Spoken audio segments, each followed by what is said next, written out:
இப்போ இது வந்து பிசைஞ்சாச்சா, இது வந்து ஒரு 4 ஹவர் ஊறணும். இது இப்போவே வச்சுக்கலாம்.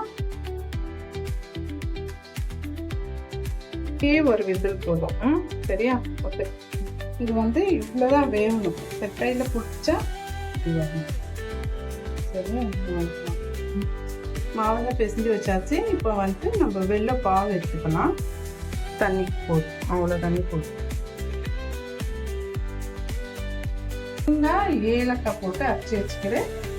இது வந்து பருப்பு மிக்சியில் அரைச்சி வச்சுக்கிறேன். இப்போ பாவு எடுத்தாச்சு. இப்போ வந்துட்டு இந்த பருப்பு இதில் போட்டுக்கலாம். தேங்காவும் போட்டுக்கலாம். இது கூட இது வந்து நல்லா மிக்ஸ் பண்ணிக்கலாம்.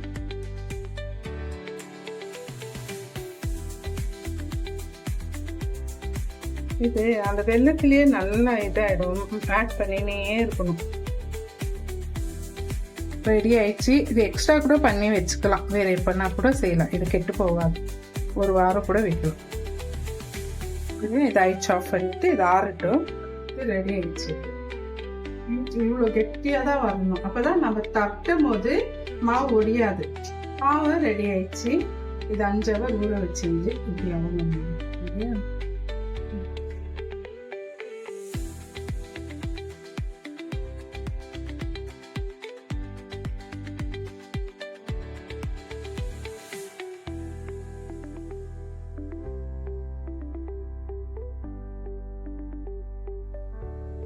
இப்படி போட்டு கூட கையால் இப்படி பண்ணினே இருந்தால் தான் அது மூட்டாவாகாது. ஈஸாகவே